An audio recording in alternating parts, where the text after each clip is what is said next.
नमस्कार, आप सभी का बहुत बहुत स्वागत है। मेरा नाम रुबिका लियाकत है। दिल्ली में शराब नीति को लेकर बीजेपी और आम आदमी पार्टी के बीच जो जंग चल रही है, उसमें आज एक और नया मोड़, एक नया चैप्टर खुल गया है। आरोप लगाएंगे, लेकिन अब सवाल यह है कि सबूत क्या है और कब दिखाएंगे। आम आदमी पार्टी के सांसद संजय सिंह ने आज एक प्रेस कॉन्फ्रेंस की और यह आरोप लगाया कि उनके यानी आम आदमी पार्टी के विधायकों को तोड़ने की साजिश की जा रही है। संजय सिंह के मुताबिक विधायकों को 20-20 करोड़ के ऑफर दिए जा रहे हैं, लेकिन एक ही दिन में जो कल 5 करोड़ थे वो 20 करोड़ कैसे हो गए, इस बात की तो हैरानी मुझे भी है, क्योंकि कल तक आम आदमी पार्टी ये कह रही थी कि उसके विधायकों को 5-5 करोड़ के ऑफर दिए जा रहे हैं। आप खुद सुनिए। भारतीय जनता पार्टी के नेताओं के आम आदमी पार्टी के पास फोन आ रहे हैं, 5-5 करोड़ रुपए के ऑफर आम आदमी के विधायकों को दिए जा रहे हैं कि आप आम आदमी पार्टी छोड़कर भारतीय जनता पार्टी में आ जाइए। दिल्ली के विधायकों को तोड़ने की कोशिशें की जा रही हैं। धमकी भरे शब्दों में कहते हैं 20 करोड़ का ऑफर है, ले लो, वरना जैसे मनीष सिसोदिया पर फर्जी मुकदमे लगा दिए, ऐसे ही तुम्हारे ऊपर फर्जी मुकदमे लगा दिए जाएंगे। यकीन मानिए, आज जब ये प्रेस कॉन्फ्रेंस होने वाली थी तो हम इस बात का इंतजार कर रहे थे कि या तो कोई रिकॉर्डिंग सामने आएगी या कोई पुख्ता सबूत आएगा, क्योंकि ये मुद्दा बहुत बहुत महत्वपूर्ण हो जाता है। क्या सिर्फ कोई ये कह देगा कि उसको खरीदने का ऑफर दिया गया है तो क्या जनता मान लेगी? अगर विधायकों को ऑफर दिया गया है तो उसका ऑडियो टेप क्यों नहीं जारी किया जा रहा? सबूतों को लेकर जब संजय सिंह से पूछा गया तो उनकी दलील आपको सुननी चाहिए, जो उन्होंने प्रेस कॉन्फ्रेंस में ही मीडिया के सामने और देश के सामने रखी कि मनीष सिसोदिया से लेके हमारे तमाम माननीय विधायक सामने आपको आकर बता रहे हैं कि इनको तोड़ने का प्रयास किया गया। इससे बड़ा सबूत क्या चाहिए? किसी ने बताया आपको पहले? जिनको टूटना होता है वो बताते नहीं। लेकिन आज की तारीख में बगैर किसी सबूत के आरोपों में कोई दम नहीं होता, ये आप भी जानते हैं, हम भी जानते हैं। और अब वो दौर खत्म हो गया है जब इसी पार्टी के नेता बार बार आरोप लगाते थे और कोर्ट में मामला जाने पर माफी मांग लेते। सवाल यह है कि आम आदमी पार्टी शराब नीति के नाम पर घोटाले के आरोपों का सीधा जवाब क्यों नहीं दे देती है? इस बात का जवाब क्यों नहीं दे देती है कि शराब नीति को वापस क्यों लिया? शराब नीति में ऐसा क्या हो गया कि दिल्ली सरकार को घाटे का सामना करना पड़ा?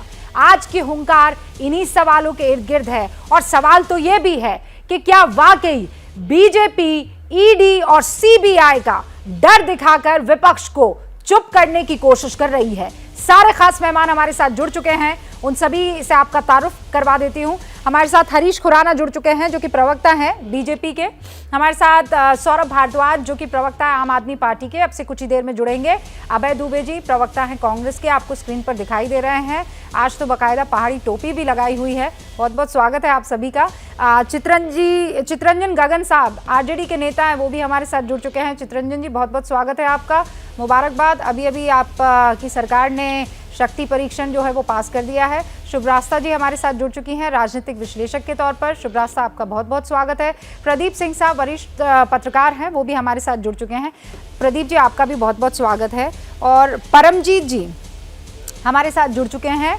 परमजीत सिंह कात्याल पूर्व नेता हैं आम आदमी पार्टी के, और मैं इनका तारुफ आप से ऐसे करवाना चाहूँगी कि एक वीडियो जो है वो वायरल हो रहा है, और उस वीडियो में परमजीत जी ये कह रहे हैं कि उन्हें 2 सिम कार्ड दिए गए, एक फ़ोन दिया गया, और ये सब कुछ आम आदमी पार्टी की तरफ से किया गया।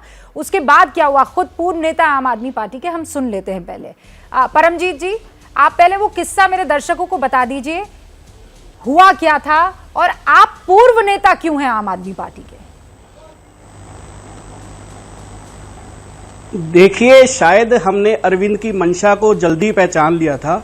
अरविंद केजरीवाल जो सत्ता में बने रहने के लिए और खबरों में छाने के लिए कुछ भी कर सकते हैं।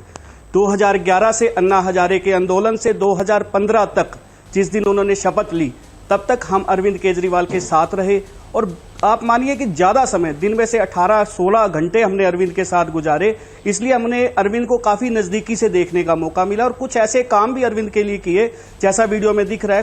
कई दर्जनों ऐसे काम हमने किए अरविंद के लिए, क्योंकि हम उस समय सोचते थे कि हम देश बचाने की लड़ाई लड़ रहे हैं। वो वीडियो मैंने देखा है, मेरी टीम ने देखा है, लेकिन अभी हुंकार के दर्शकों को बताइए आप किस वीडियो की बात कर रहे हैं?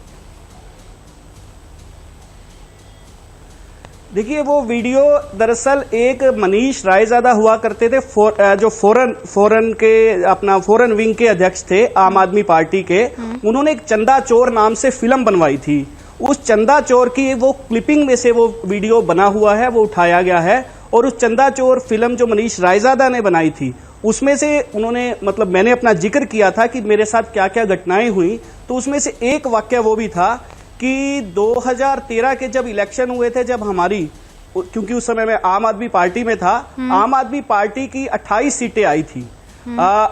जैसे ही इलेक्शन हुआ, मैं वापस करनाल चला गया था और अगले दिन ही मुझे अरविंद का फोन आया, अरविंद के ऑफिस से फोन आया बल्कि, और उन्होंने कहा कि आपको ये काम करना है और आपको ये देखना है कि हमारी पार्टी के जो जीतने वाले उम्मीदवार हैं उनके साथ आप तारुफ कीजिए, उनसे बातचीत कीजिए। और हमें ऐसा लगता है, हमें शंका है कि कुछ लोग हमारे बीजेपी में शामिल हो सकते हैं, तो उनके ऊपर क्या करना है। तो मुझे वापस करनाल से दिल्ली बुलाया गया और दिल्ली बॉर्डर से कुछ देर पहले, जहां इस समय लगभग किसान आंदोलन का स्टेज था, वहां मैं रुका और वहां से कुछ एक साथी ने हमें, दिल्ली के ही साथी थे, उन्होंने हमें 2 सिम कार्ड दिए, शायद इंटरनेशनल सिम थे। हमने उन कार्डों से फोन किए थे और ये कहा था कि हमें नितिन गडकरी जी के ऑफिस से बोल रहे हैं, अरुण जेटली के ऑफिस से बोल रहे हैं और हम बताइए हमें कि आप बीजेपी में शामिल हो सकते हैं। बीजेपी आपको 35 लाख का उस समय हमने ऑफर किया था। और लगभग 26 नेताओं को हमने फोन किए थे। वो वाक्य आज वायरल हो रहा है। अच्छा, तो परमजीत जी, आपने फिर केस क्यों नहीं दर्ज करवाया अरविंद केजरीवाल जी के खिलाफ या उनकी पार्टी के खिलाफ, अगर उन्होंने इस तरीके का काम आपको करने को कहा तो? नहीं, मैं रूबिका जी, उस समय मैं इतनी स्थिति में नहीं था। मैं हरियाणा का जनरल सेक्रेटरी था और उस समय ये सोचते थे कि शायद ये पार्टी बचाने की लड़ाई है, शायद व्यवस्था परिवर्तन की लड़ाई है, शायद देश बचाने की लड़ाई है और हमें इस काम में अरविंद का साथ देना था। लेकिन हम अरविंद की जो कूटनीति थी, अरविंद की जो राजनीति थी, अरविंद की जो चालबाजी थी, वो समझ नहीं पाए और इसलिए केस वगैरह के तो कोई मतलब बनता ही नहीं था। हमने अपना काम किया जो हमें कहा गया था। लगा लीजिए, हरियाणा के जनरल सेक्रेटरी के तौर पर परमजीत जी, नजदीकी होने के नाते हमें जो काम, अरविंद केजरीवाल के ऑफिस से आपको फोन आना, वो जो कुछ आपने किया, जिन को फोन लगाए, ऐसा कोई सबूत आपके पास है? मुझे नहीं, हमें एक लिस्ट दी गई थी। मैंने आपको बताया कि 2 सिम से हमने वो किया है और सबसे पहले हमने, शायद मुझे याद है, बलजीत जो नरेला से कैंडिडेट थे उनको फोन किया है। और मजे की बात यह है कि जब हम फोन कर रहे थे, सामने एक टीवी लगा हुआ था, हम किसी होटल में बैठ के चाय कॉफी ले रहे थे। आपने उस वीडियो में देखा होगा। हम उस वीडियो में हम चाय कॉफी ले रहे थे और सामने अरविंद आ जाता है और अरविंद कह रहा है कि देखिए बीजेपी वाले हमारी पार्टी के उम्मीदवारों को मतलब हमारी पार्टी के जो उम्मीदवार हैं, जो जीतने वाले उम्मीदवार हैं, उन्हें तोड़ने की कोशिश कर रही है। वो आपके सामने होगा, वो जब आप चेक करेंगी। तो उस समय हमें पता लगा कि वाकई हम गलत राह पे हैं, गलत रास्ते पर हैं। उसके बाद हम अरविंद की मंशा को भांप गए और हमने 2015 में चंडीगढ़ प्रेस क्लब में पूरे संगठन ने, हरियाणा के आम आदमी पार्टी के, उस समय हम पार्टी से अलग हो गए। ओके, परमजीत जी, आज भी इस बात के आरोप लग रहे हैं कि बीजेपी उनको फोन कर रही है, 20-20 करोड़ का ऑफर दे रही है 4 विधायकों को खरीदने के लिए। आपका इस पर क्या रिएक्शन होगा? रूबिका जी, अरविंद, मैंने पहले ही कहा है कि अरविंद किसी भी हद तक जा सकता है सत्ता बचाने के लिए और खबरों में बने रहने के लिए। केवल खबरों में बने रहना अरविंद का मेन मकसद होता है। अरविंद को अपने अलावा कोई दिखाई नहीं देना चाहिए। अरविंद के भावों से हमें ये लगा, तो इसलिए मैं ये कहना चाहूंगा कि मुझे इस सभी बातें मनगढ़ंत लगती है। शायद उस समय ये काम हम किया करते थे, आज अरविंद के कुछ और नजदीकी करते होंगे। उस तरफ मुझे, क्योंकि मैं अरविंद के साथ नहीं हूं, उस बारे में नहीं कह सकता। लेकिन अरविंद की मंशा हमेशा से शुरू से ये रही है कि किसी तरीके से दूसरे पर आरोप लगाए और भाग जाए। परमजीत जी, बहुत बहुत शुक्रिया हमसे बातचीत करने के लिए। लेकिन जनता फिर सबूत भी चाहेगी कि अगर आपने ये काम किया है तो उसका कोई सबूत है, लेकिन आप ये कह रहे हैं कि एक सिपाही के तौर पर मैंने ये काम किया और पार्टी को बचाने के लिए मैंने ये काम किया। बहुत बहुत शुक्रिया परमजीत जी हमसे बातचीत करने के लिए। अभी कुछ देर के लिए हम रुक रहे हैं आम आदमी पार्टी इन सवालों का जवाब देने के लिए, और सिर्फ यही नहीं, बहुत से और सवाल है क्योंकि आरोप पार्टी की तरफ से लगाए जा रहे हैं। हरीश जी, शुरुआत आपसे कर रही हूँ। आरोप लगाया, बाकायदा प्रेस कॉन्फ्रेंस की और कहा आप लोग कल 5 करोड़ ऑफर कर रहे थे, आज 20 करोड़, मतलब 15 करोड़ आपने एक ही दिन में बढ़ा भी दिए हैं।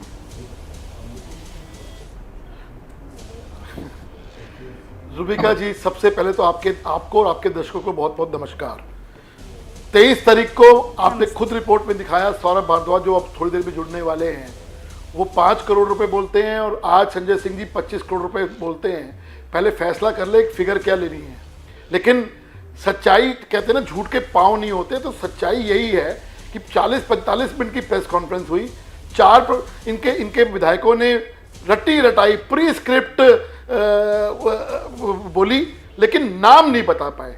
लेकिन भारतीय जनता पार्टी पिछले कई दिनों से जो सवाल पूछ रही है विद सबूत पूछ रही है, पेपर के साथ। नहीं, पर हरीश जी, आंकड़ों में तो आपकी पार्टी भी गड़बड़ कर रही थी ना भाई। एफआईआर में सूत्रों के हवाले से 1 करोड़ की गड़बड़ी है, फिर उसके बाद एक ने कहा 144 करोड़ की गड़बड़ी है, फिर किसी ने कहा 3000 करोड़ की गड़बड़ी है।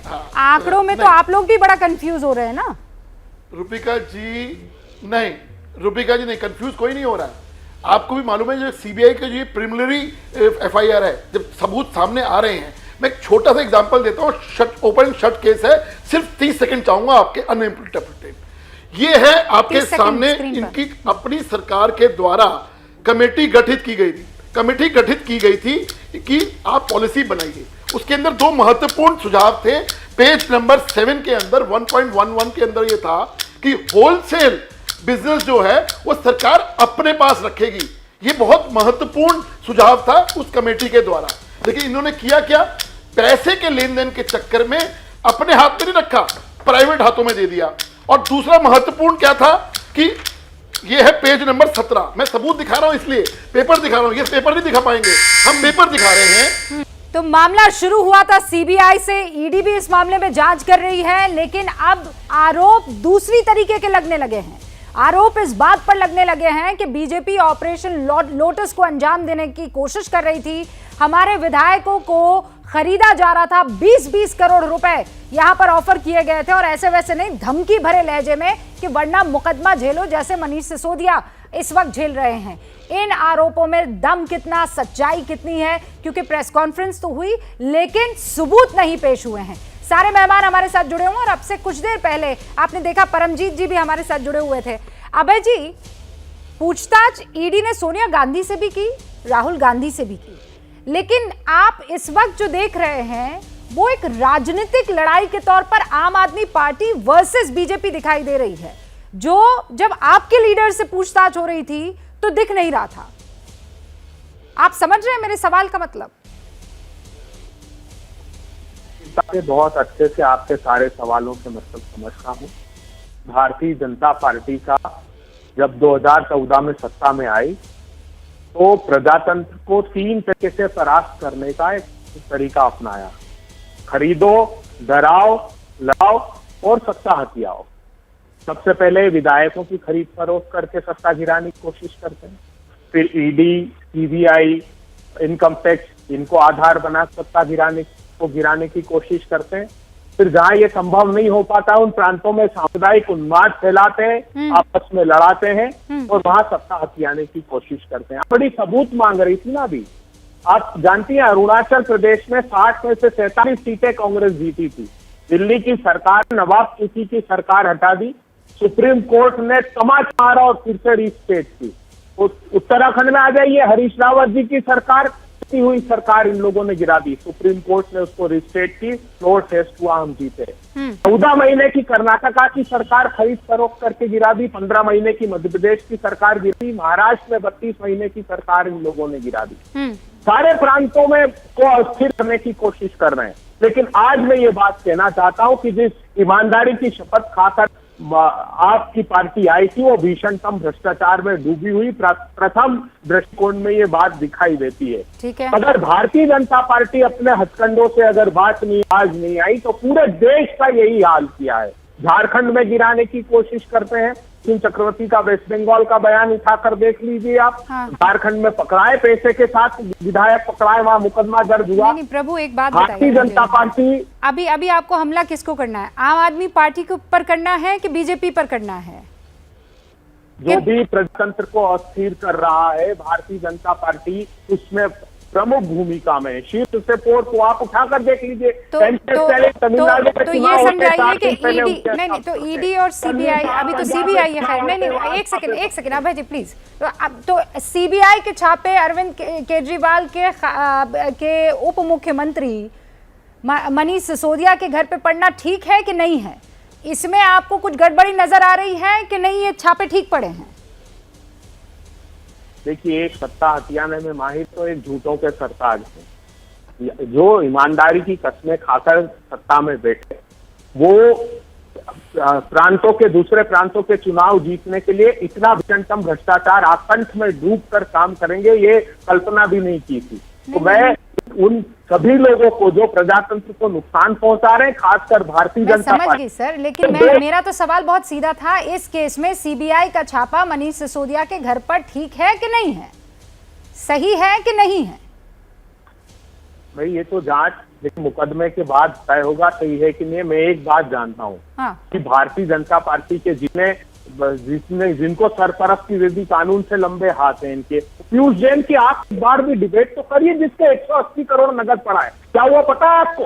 उसको विदेशी सोना रखने के मामले में कोर्ट से जमानत भी मिल गई। डीआरआई सबूत नहीं पेश कर पाया क्योंकि इनका आदमी था। बाकी जगह पर ये करेंगे। आप कंफ्यूज कर रहे हैं मुझे। मैं आपसे ये कह रही हूँ, आप भी आरोपों की बौछार ही कर रहे हैं।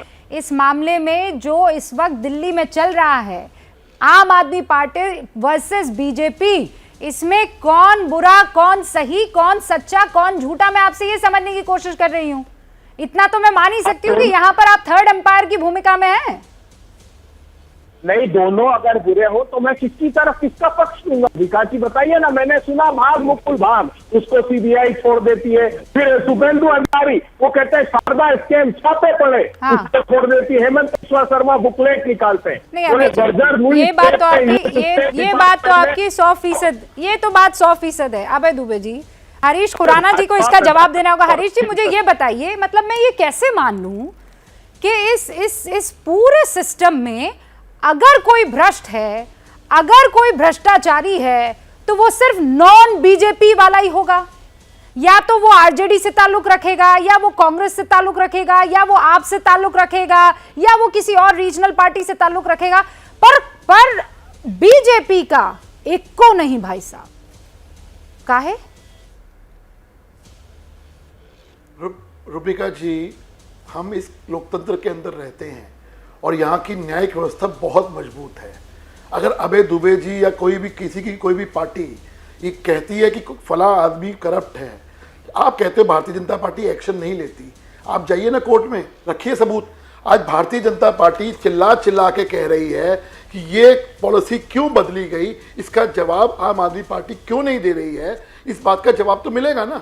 और ये अगर हमें जवाब नहीं देगी आम आदमी पार्टी, तो हम ये साक्ष्य सबूत जो है वो हम कोर्ट में भी रखेंगे निश्चित तौर के ऊपर। हमें अपनी न्यायिक व्यवस्था पर विश्वास है, लेकिन सच तो सामने आना चाहिए ना। ये सच ये है कि आपने पैसे लेके आपने पहले होलसेल कंपनीज को आपने प्राइवेटाइज किया, उसके बाद इंडिविजुअल कंपनीज को आपने ठेका देना था। हमारे साथ जुड़ चुके हैं। आपने आप एक्साइज पॉलिसी पर सवाल कीजिए, लेकिन आप मेरे सवाल का तो जवाब दीजिए। ऐसा कैसे हो सकता है कि सिर्फ भ्रष्टाचार बाकी दूसरी पार्टियों में है और बीजेपी भ्रष्टाचार का भ नहीं है? ईडी रेड करेगी तो वो नॉन बीजेपी नेता पर ही करेगी, सीबीआई रेड करेगी तो वो नॉन बीजेपी नेता पर ही करेगी। जैस्मिन शाह जुड़ चुके हैं। आप कह रहे हैं कोर्ट जाए, जैस्मिन जी रूबिका कोर्ट जाइए। रूबिका जी मैंने तो जवाब दिया। हरीश जी कह रहे हैं कोर्ट जाइए आप। पर एक्साइज पॉलिसी पर आपके दोहरे रवैये पर जरा जानकारी दे दीजिए देश को।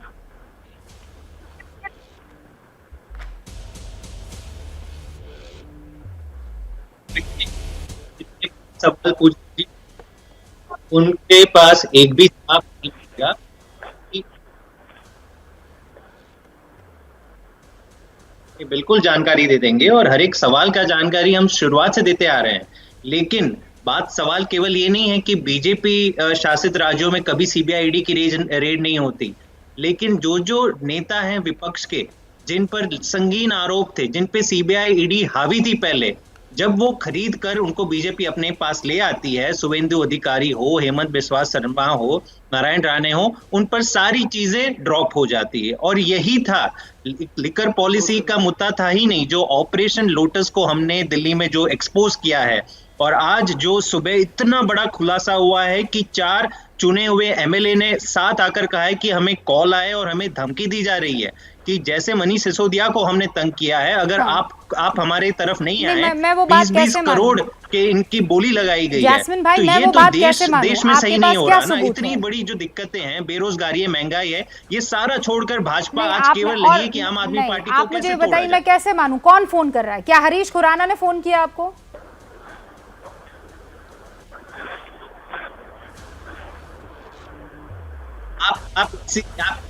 आप इसी तरह मानिए रुबिका जी, और देश की जनता को समझना चाहिए कि महाराष्ट्र में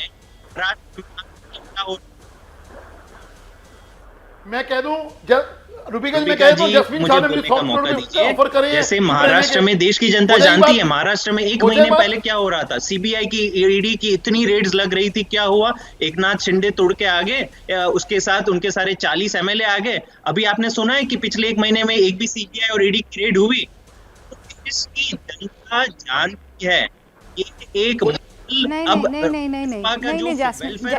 जैस्मिन शाह साहब, मैं आपसे कह रही हूँ कि ऐसा हो नहीं सकता कि आपके विधायकों को इस बात का एहसास नहीं होगा कि अगर ये तोड़ने की कोशिश करेंगे तो फोन करेंगे, तो फोन रिकॉर्डिंग होगी, कोई आया होगा, उसका सीसीटीवी फुटेज होगा। कल आप कह रहे थे 5 करोड़, आज आप कह रहे हैं 20 करोड़, 15, मतलब कौन सच्चा कौन झूठा? सौरभ भारद्वाज जो कह रहे हैं वो सच, या आज मनीष सिसोदिया जो कह रहे हैं, या संजय झा जो कह रहे हैं वो संजय सिंह जो कह रहे हैं वो सच?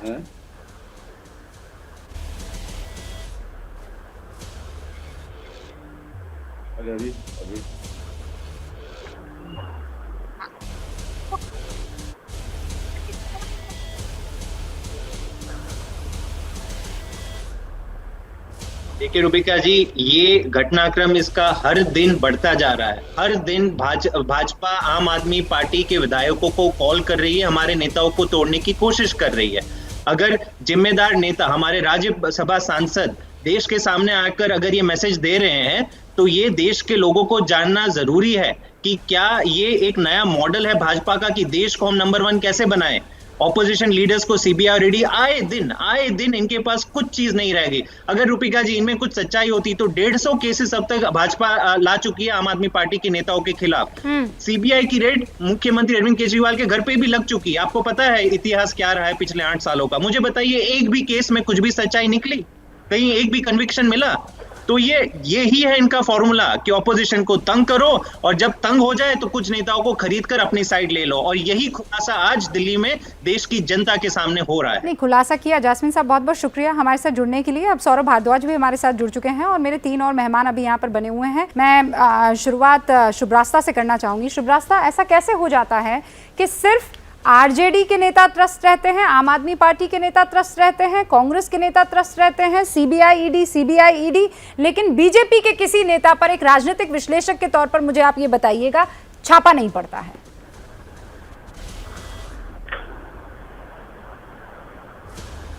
जी रुबिका जी, मैंने इस बात का जवाब पहले भी आपको दिया था कि जब हम आइडियोलॉजिकल स्टेट अपैरेटस की बात करते हैं तो ये थ्योरेटिकली क्या, ये प्रैक्टिकली भी यही होता है कि जब आप सत्ता में होते हैं तो सत्ता के तहत आपके पास जो इंस्टीट्यूशंस होते हैं आप उनका इस्तेमाल करते हैं। ऑपोजिशन हमेशा कहेगी इसका गैर इस्तेमाल किया जा रहा है, सत्ता पक्ष इसको जस्टिफाई करेगा कि हम कानून के दायरे में रहकर कर रहे हैं। सवाल ये है कि जिनके यहाँ ईडी का छापा पड़ रहा है, क्या वो जनता के सामने आकर अपनी सच्चाई रख पा रहे हैं? सवाल यह है। चूंकि आपने आरजेडी का जिक्र किया रुबिका जी, और एक जिम्मेवार नागरिक होने के नाते मैं 1-2 मैसेजेस पढ़ना चाहती हूं। जिस दिन से मैं आपकी डिबेट में बैठी उस दिन से लेकर आज तक मेरे पास हजारों गैंग रेप की धमकियां आई हैं। कुछ मैं चुनिंदा मैसेजेस पढ़ रही हूं, चूंकि आरजेडी के नेता यहां बैठे हुए हैं, उनको पता होना चाहिए। उर्मिला ठाकुर करके इनके यहाँ कोई प्रवक्ता हैं, उन्होंने ऐसी गलीच शब्दावली मेरे पिताजी के लिए प्रयोग की है, मेरी माताजी के लिए प्रयोग की है, मैं पढ़ नहीं सकती, लेकिन मैं एक ट्वीट पढ़ के बता देती हूं उनका। कीड़ों जैसी सोच तो तुम्हारी है जो 14 हत्याओं और 5 महिलाओं के सामूहिक बलात्कार कांड के आरोपियों को ब्राह्मण होने का लाभ देकर सजा खत्म नहीं करते, बल्कि फूल माला पहनाते हो और मिठाई बांटकर नाचते हो। ऐसी पार्टी, व्यक्ति, गाली और सोच से देश का नाम तो रोशन कर ही रही हो। और उन्होंने जो मेरे माता पिता के बारे में कहा है, मैं वो पढ़ करके जस्टिफाई नहीं करना चाहती। उसके बाद कृष्ण प्रताप नाम के इनके छुटभैया नेता हैं कोई, जो कहते हैं जंगल राज में शुभ्रास्था को एक रात उठा लिया गया था शहर से, फिर ये 1 सप्ताह बाद घर पहुंची थी, तब से बेचारी अब तक लालू राज को कोसती रहती हैं। हालांकि बड़ा गलत हुआ शुभ्रास्था के साथ, मुझे बताने की जरूरत नहीं है दर्शकों को कि ये किस तरीके का ट्वीट है। एक ट्वीट आता है, महाराजगंज आरजेडी का ऑफिशियल हैंडल है, उससे ट्वीट आता है जो मैं पढ़ के सुनाना चाहती हूँ। लगता है रेणु चाची, पता नहीं कौन है रेणु चाची, और तुम्हारी परवरिश एक साथ एक ही नाली में हुई है, इसलिए निर्लज्जता और घटियापन चेहरे से झलकता है। और मैं बता रही हूँ आपको, एक और है इनके नेता कोई, जो क्या आपने कोई केस दर्ज करवाया है? नहीं, ये जरूरी है, ये जरूरी है, बिल्कुल जरूरी है, मैं जानती हूँ ये जरूरी है। मैं केस दर्ज कहाँ करवाऊं? बिहार में करवाऊं? नहीं, बिहार में करवाऊं? बिहार नहीं, मैं आपसे पूछ रही हूँ, क्या बिहार में करवाने का एक्सपेक्ट कर रही हैं आप? आज तक एक आईएएस ऑफिसर की बीवी को गैंग रेप किया गया लालू यादव की सरकार में, आज तक उसको न्याय नहीं मिला। मैं कहां जाऊं न्याय की गुहार लेकर के? मैं नेशनल टेलीविजन पर इन गुंडों का बस चरित्र उजागर कर सकती हूं। अंतिम ट्वीट पढ़ रही हूं, तुम्हारा खानदान का क्या औकात है रे उसके खानदान के आगे, मतलब तेजस्वी के खानदान के आगे? तुम मेरी नजर में आज आई नहीं तो तेरी औकात तो मैं पहले ही दिखा देता। शुभ्रास्ता जी, ये आप जानती हैं सोशल मीडिया पर, चाहे वो आप हो चाहे वो दूसरी महिलाएं हो, जैसे ही अपनी कोई बात रखने आती हैं इसी तरीके के ट्वीट्स आने लगते हैं, एक के बाद एक आपको गालियां पड़ने लगती हैं। और उसके बाद जब मैं चितरंजन जी से सवाल पूछने जाऊंगी तो वो ये कहेंगे इससे हमारा कोई वास्ता नहीं है, ये व्यक्तिगत मामला है। इस मामले पर एक दिन डिबेट हो जानी चाहिए और खुलकर डिबेट हो जानी चाहिए, और मैं इस पर आपका साथ दूंगी, ये मैं बहुत ईमानदारी से आपको कह रही हूं। ठीक है, अब एक सेकंड प्रमिला, मेरी बात सुनिए। ट्रोल नहीं है ना, डॉक्टर प्रमिला वेरीफाइड हैंडल है, एब्सोल्युटली। मैं वेरीफाइड हैंडल्स पर हम इस पर बात कर सकते हैं। This is a very sensitive issue Shubhrastha, and मैं इस मामले में आपको, मैं इस मामले में डीमोटिवेट नहीं कर रही हूँ, लेकिन मैं फिर कह देना चाहती हूँ कि आज जिस मसले पर मैं बातचीत करने के लिए आई हूँ वो एक राजनीतिक लड़ाई में जिस तरीके से इस्तेमाल हो रही है दोनों ही तरफ की चीजें, चाहे वो ईडी सीबीआई जिसका अभी अभी जिक्र कर रहे थे वहां संसद में, सदन में खड़े होकर तेजस्वी यादव, या फिर बीजेपी की तरफ से ये कहा जा रहा हो कि नहीं पैसों का तो इन्होंने इस्तेमाल किया है। सौरभ भारद्वाज भी हमारे साथ जुड़ चुके हैं। सौरभ जी, बहुत बहुत स्वागत है आपका। पहला सवाल यही कि कल एक प्रेस कॉन्फ्रेंस सौरभ जी आपकी तरफ से हुई और आपने ये कहा कि 5 करोड़ में ऑफर किया जा रहा है खरीदारी का, कि बीजेपी हमारे एमएलएस को खरीदने की कोशिश कर रही है। आज संजय जी आते हैं और वो ये कहते हैं 20 करोड़ में धमकी देकर खरीदा जा रहा है। अव्वल तो ये कि कौन सही कौन गलत, आप सही या संजय जी सही? 5 करोड़ या 20 करोड़? जी रूबिका जी, मैंने जब कल प्रेस कॉन्फ्रेंस की थी तो मैंने 2014 का जिक्र किया था, और 2014 में जो हमारे संगम विहार के एमएलए को दिल्ली भाजपा के उपाध्यक्ष श्री शेर सिंह डागर खरीदने की कोशिश कर रहे थे, उसका स्टिंग ऑपरेशन आम आदमी पार्टी ने किया था और सारे टीवी चैनल्स पे वो सितंबर 2014 में चला था। मैंने उसका जिक्र करते हुए कहा था कि उस वक्त भी हमने ये कहा था कि 5-5 करोड़ रुपए के ऑफर हमारे एमएलए को आ रहे हैं। हमारी बात पे भारतीय जनता पार्टी ने विश्वास नहीं किया था।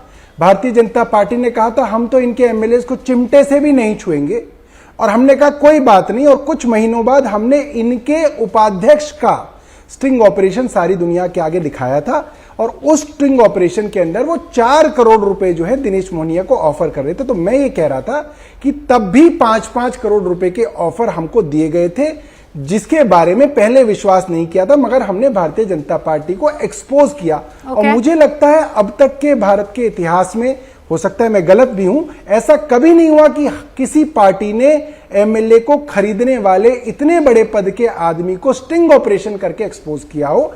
संजय जी ने जो प्रेस कॉन्फ्रेंस आज की है उसमें 4 चुने हुए दिल्ली के विधायक थे, अंबेडकर नगर से, बुराड़ी से, मालवीय नगर से और कोडली से।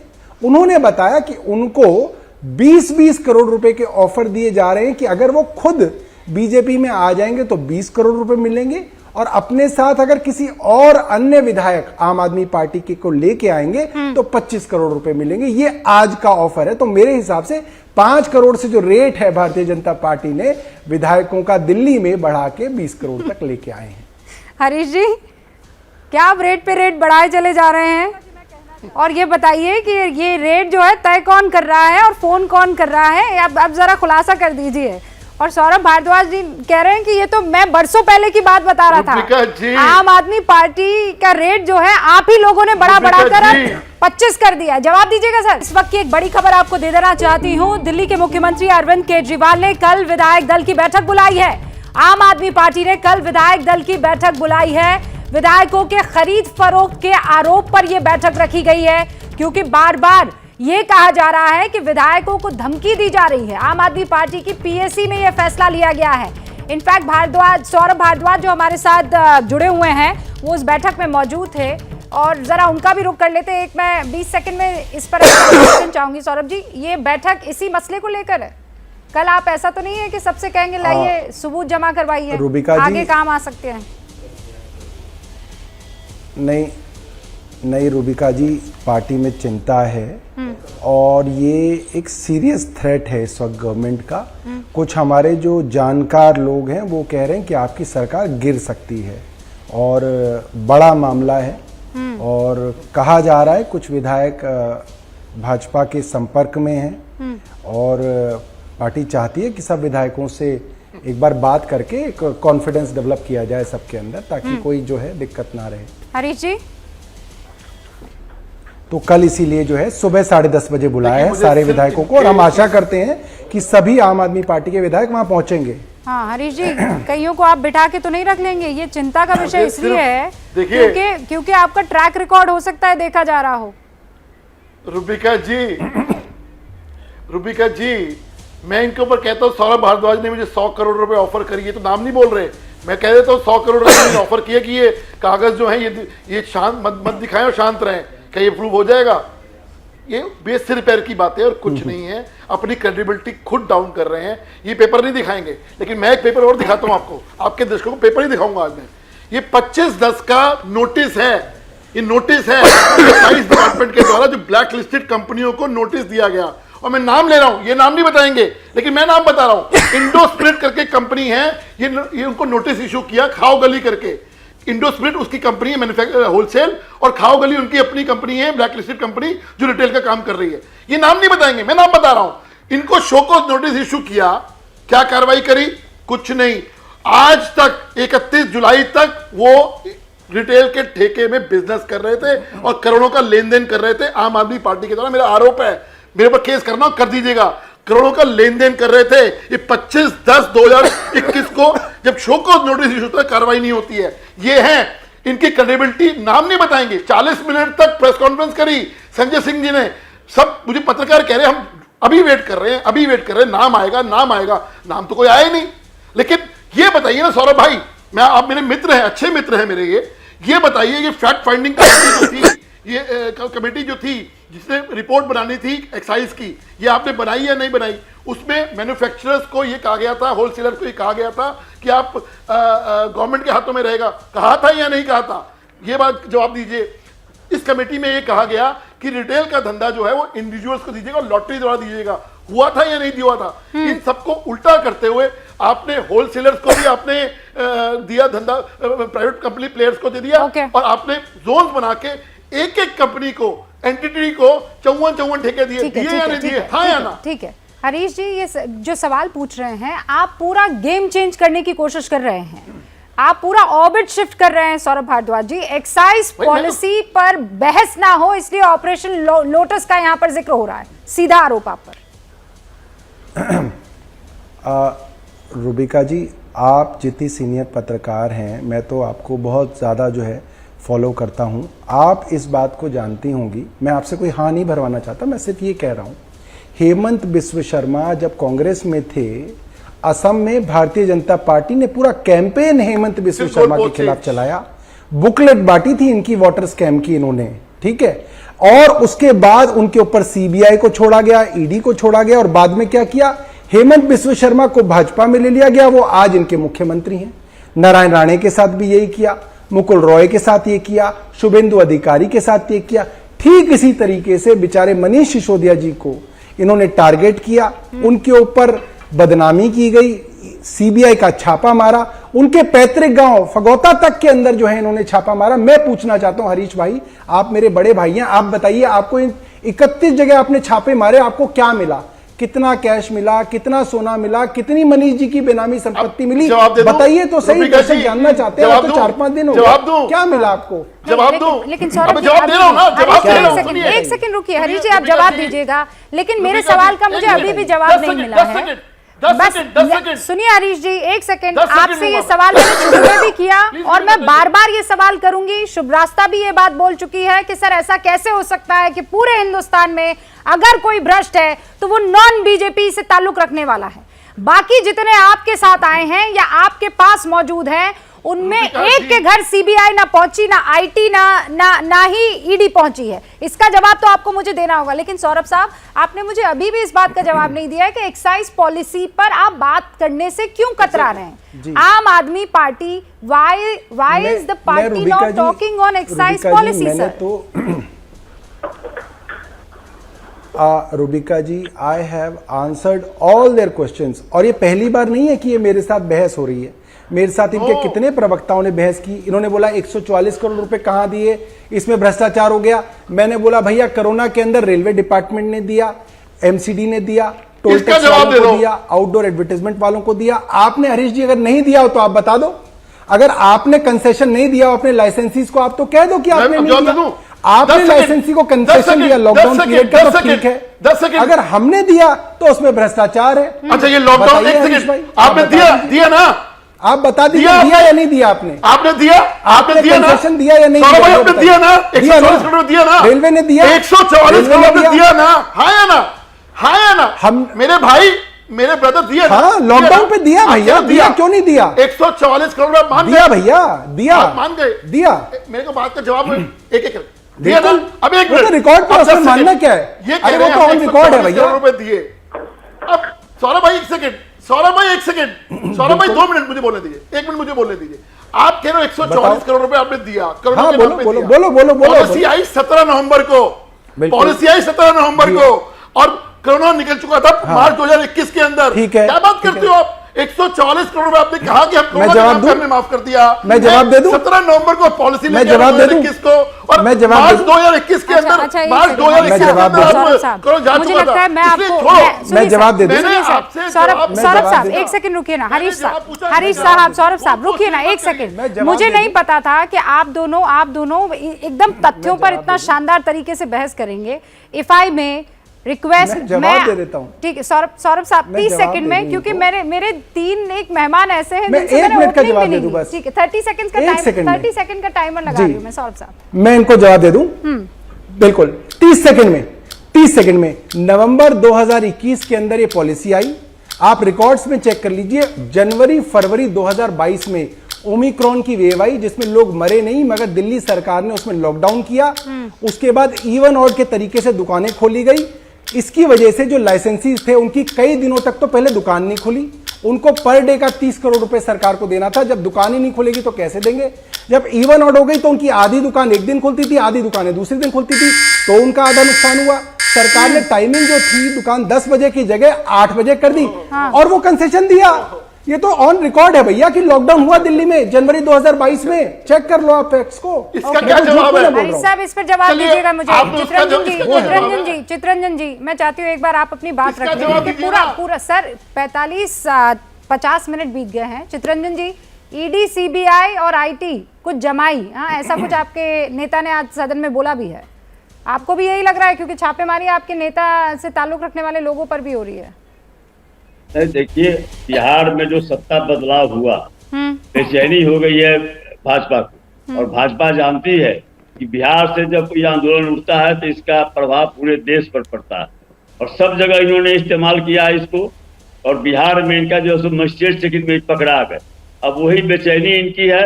अब ईडी, सीबीआई, आईटी, इसके कोई इससे पहले भी बोल चुके हैं कि आकर हमारे घर में आप ऑफिस खोल लीजिए। तो सवाल है कि 2017 में आपने आरोप लगाया, छापा मारा, कुछ नहीं मिला। पिछले दिनों राबड़ी जी के आवास पर छापा मारा, कुछ नहीं मिला। तो सारे लोग अब समझ रहे हैं, पूरे देश के लोग समझ रहे हैं, और बिहार जो है सो क्रांति की भूमि रही है, लोकतंत्र की जननी कहा जाता है बिहार को। तो बिहार को इन्होंने छेड़ा है तो बिहार छोड़ेगा नहीं, और बिहार जो है सो इनके लिए, भाजपा के लिए कब्रगाह साबित होगा। और बिहार से जो लड़ाई शुरू हुई है, समाजवाद की लड़ाई जो शुरू हुई है, पर ये लड़ाई तो कईयों बार शुरू हो चुकी है ना चित्ररंजन जी, और हर बार आप लड़ाई के लिए पिच ही बदल देते हैं। कभी बैटिंग कर रहे होते हैं, कभी बॉलिंग कर रहे होते हैं, लेकिन आप जो है मैन ऑफ द मैच रहते हैं, ये तो सबको भी पता है। और नीतीश साहब के साथ कभी रहते हैं, कभी नहीं रहते हैं। बहरहाल इस पर हम चर्चा फिर कभी करेंगे। बहुत बहुत शुक्रिया आप सभी लोगों का। अभी तो ये मसला बहुत आगे जाना है। जैसे ही घड़ी का काटा दोपहर 2:30 पे आए, बबीता जी का दिल सास बहू साजिश के लिए मचल जाए। और ये है इनकी बहू, पूरे दिन ऑफिस की टेंशन हो जाए गॉन जब ये करें अपना फेवरेट शो फ्री टाइम पे ऑन। इनकी तरह आप भी देखें अपना फेवरेट शो अपने टाइम पर, और डाउनलोड कीजिए एबीपी लाइव ऐप अपने स्मार्ट टीवी पर।